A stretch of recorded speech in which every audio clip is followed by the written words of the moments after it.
Silicon control rectifier के नाम से जाना जाता है। SCR यह डायोड की तरह ही एक यूनिडायरेक्शनल युक्ति है जिसको हम एक दिशीय युक्ति बोलते हैं। एक दिशीय युक्ति वह होती है जिसको हम एक ही डायरेक्शन में लगाने पर क्या कर सकते हैं, उसका उपयोग कर सकते हैं। जैसे कि ये डायोड है, यदि हमने यहाँ से धारा इनपुट दी और यहाँ से हमको आउटपुट मिल जाएगा, और इसी डायोड को यदि हम पलटा के लगा दें तो यह कार्य नहीं करेगा। वह कहलाती है यूनिडायरेक्शनल, जिसका प्रवाह जिसमें एक ही दिशा में प्रवाह होता है। तो जो हमारा SCR है यह भी एक यूनिडायरेक्शनल डिवाइस है।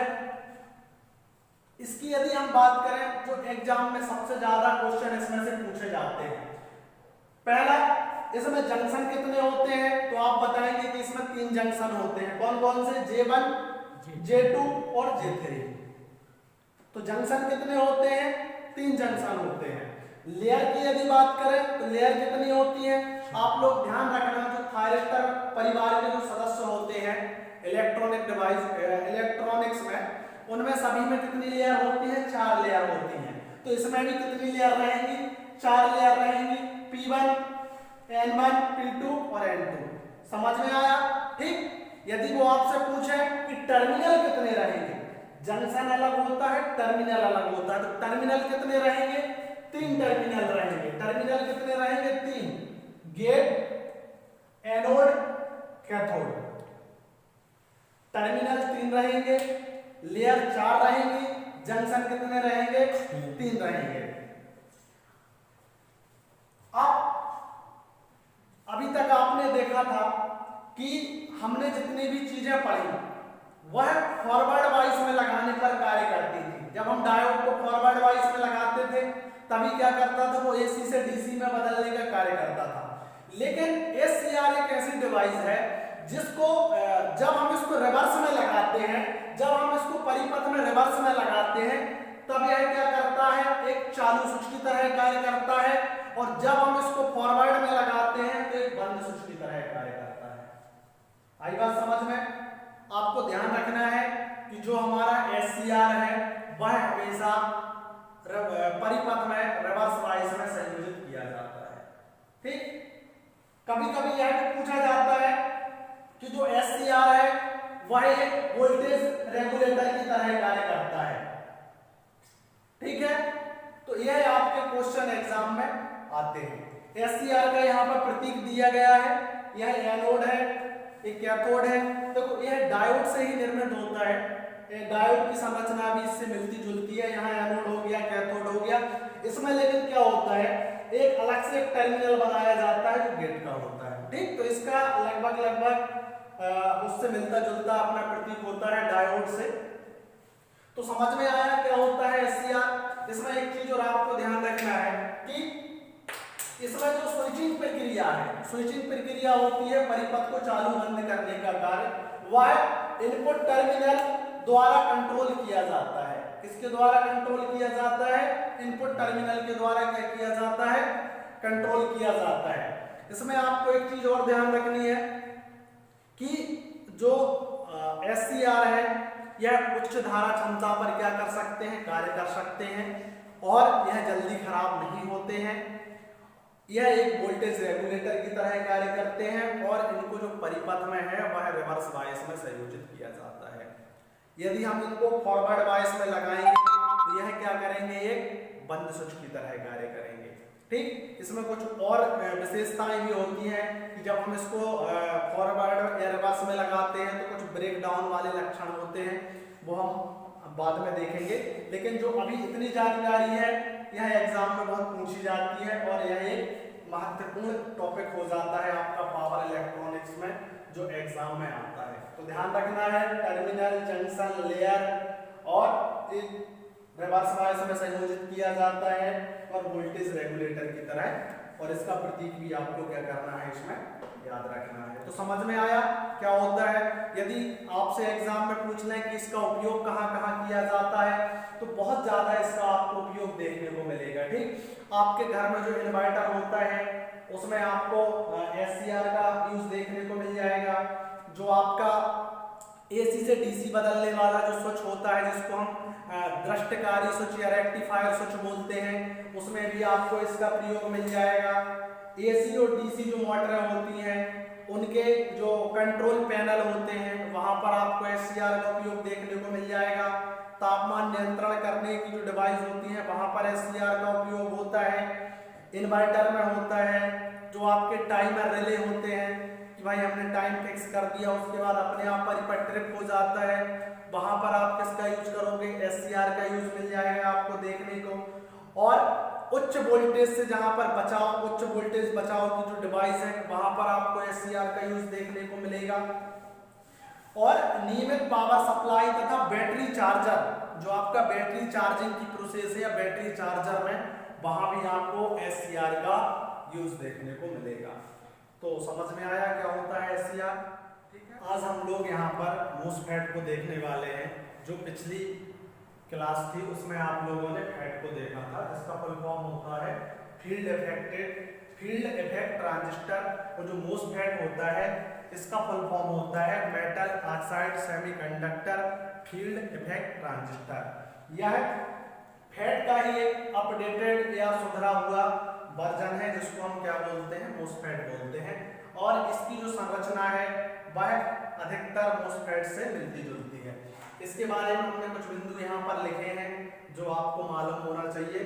पहला, फेट की भांति इसमें 3 टर्मिनल पाए जाते हैं, गेट, ड्रेन, सोर्स।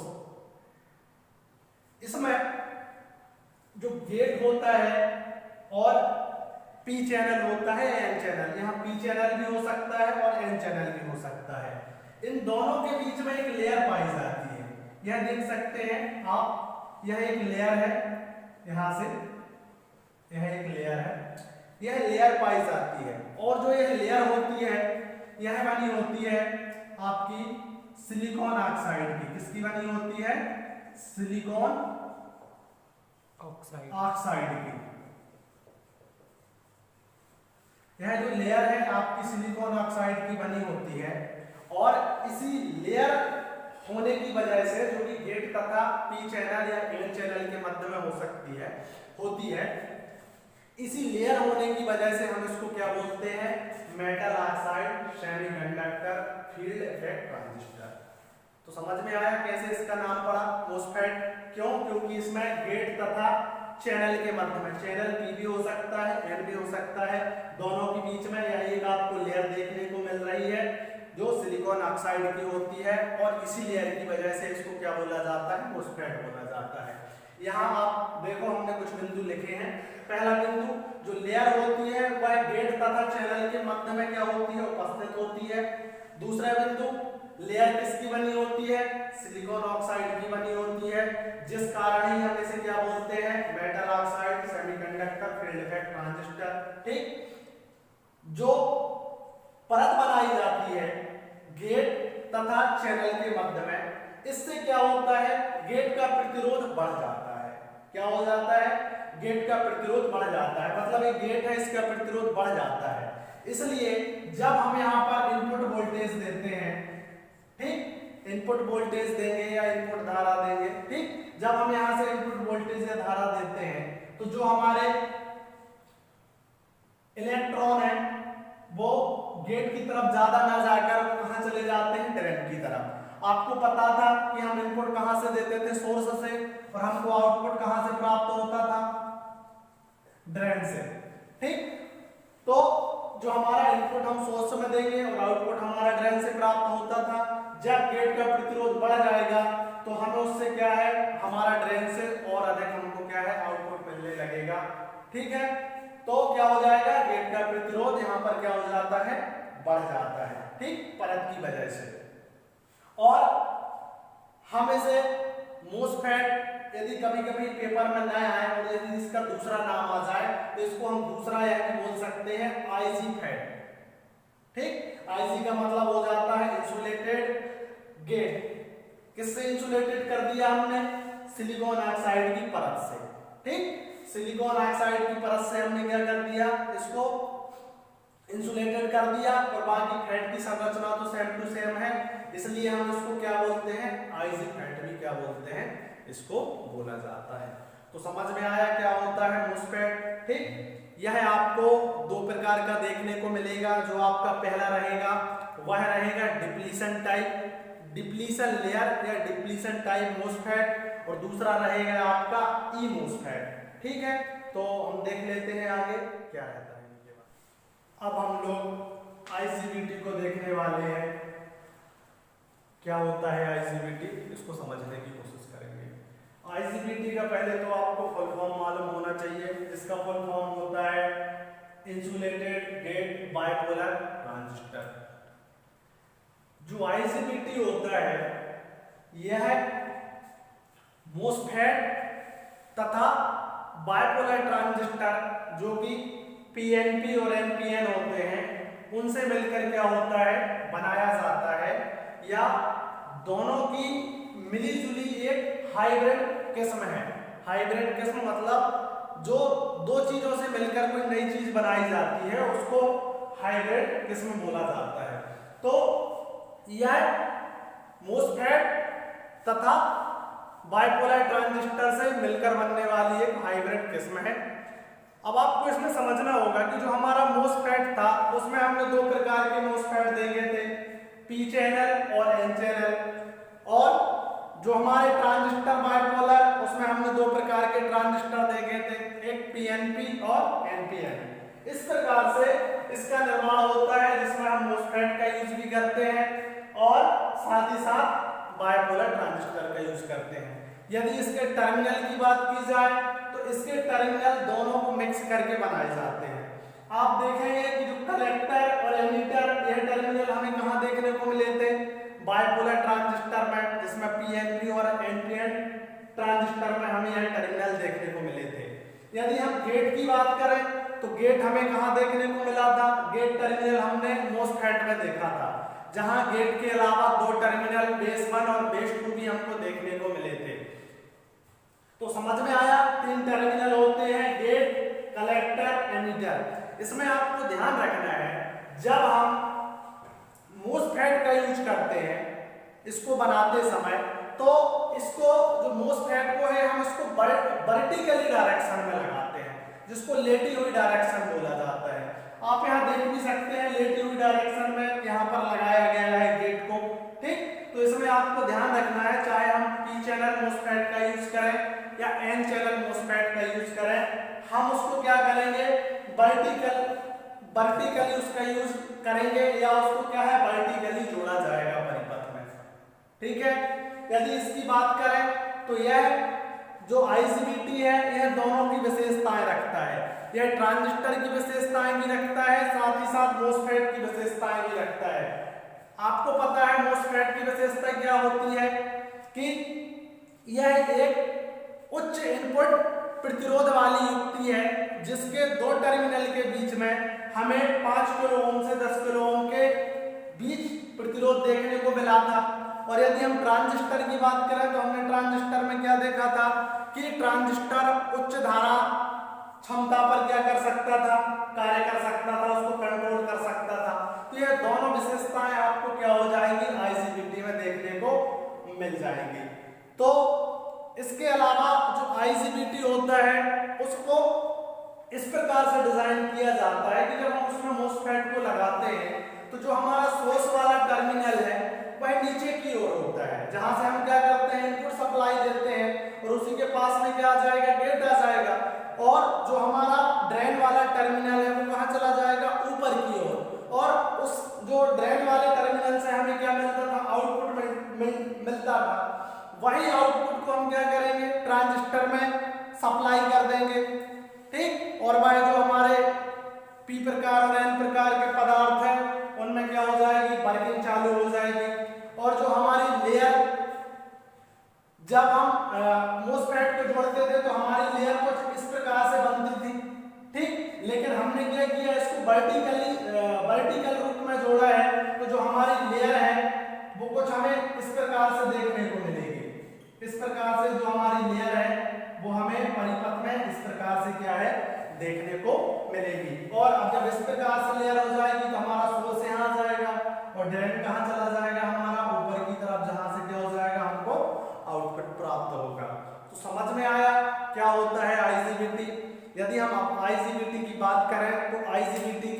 हम अनुप्रयोग देख लेते हैं कि कहाँ कहाँ इसका यूज किया जाता है। तो एसी एवं डीसी ड्राइवर कहलाते हैं, जो एसी एवं डीसी मोटरों को चलाने के लिए हम यूज करते हैं, उनको क्या बोलते हैं, एसी एवं डीसी ड्राइवर। वहां पर किसका यूज होता है, आईजीबीटी का। आप ऐसे समझ लो कि कोई मोटर है वो डीसी पे कार्य कर रही है और आपके पास वहां पर डीसी अवेलेबल नहीं है, तो आपने क्या किया, एसी ली और ड्राइवर की मदद से, जिसमें कुछ विशेष प्रकार की इलेक्ट्रॉनिक युक्तियां लगी रहती है, जैसे फॉर एग्जांपल के लिए आईजीबीटी, और उसने क्या कर दिया, उसको डीसी में बदल दिया और नियत मान में जो तुम्हारी मोटर की रेटिंग है डीसी मोटर की, उसके हिसाब से ड्राइवर ने उसको चेंज करके उस मोटर को क्या कर दिया, चला दिया। तो एसी ड्राइवर डीसी ड्राइवर दोनों में किसका यूज देखने को मिलेगा, आपको आईजीबीटी का यूज देखने को मिलेगा। दूसरी यदि हम बात करें रिले और पावर सप्लाई में, जो रिले वगैरह होते हैं और जो पावर सप्लाई होती है, आप जनरली वो देखते हैं क्या बोलते हैं, जो इलेक्ट्रॉनिक की जो आईसी वगैरह होती है उसमें आपको मोसफेट देखने को मिल जाते हैं, ठीक। तो पावर सप्लाई में भी आप किसका यूज देखेंगे, मोसफेट का या आईजीबीटी का। और यूपीएस प्रणाली में जो आपका कंप्यूटर होता है, जब बिजली चली जाती है तो उसमें सप्लाई देने के लिए जिसमें बैटरी लगी होती है और वो सप्लाई देती है, वहां भी हम क्या करते हैं, जनरली एसी से उसको चार्ज करते हैं और डीसी बनाकर के उसको देते हैं, कंप्यूटर को देते हैं, तो वहां भी आपको आईजीबीटी का यूज देखने को मिलेगा।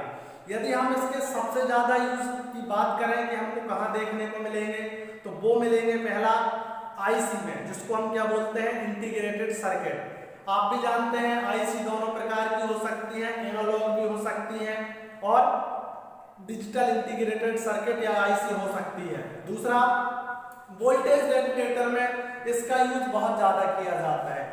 वोल्टेज रेगुलेटर क्या होता है, जब आप एसी को डीसी में बदलते हैं और उसके बाद कुछ कण रह जाते हैं एसी के, फिर आप उनको फिल्टर करते हैं, फिल्टर करने के बाद जब आपका कोई भी इलेक्ट्रॉनिक कंपोनेंट है और उसको एक नियत मान की क्या चाहिए है, डीसी है, उसको आप एक नियत मान डीसी प्रदान करने के लिए आप रेगुलेटर का यूज करते हैं। तो रेगुलेटर क्या करता है, जो अनियमित डीसी आती है, मतलब कम ज्यादा डीसी आती है, उसको एक शुद्ध डीसी में या बिल्कुल एक नियत मान डीसी में क्या कर देता है, परिवर्तित करके जो हमारी युक्ति है उसको प्रदान करता है। तो समझ में आया क्या होता है आईजीबीटी और कहाँ कहाँ इसके यूज किए जाते हैं, ठीक। यह इसका डायग्राम होता है और इसके टर्मिनल जो आपने यहाँ पर देखे।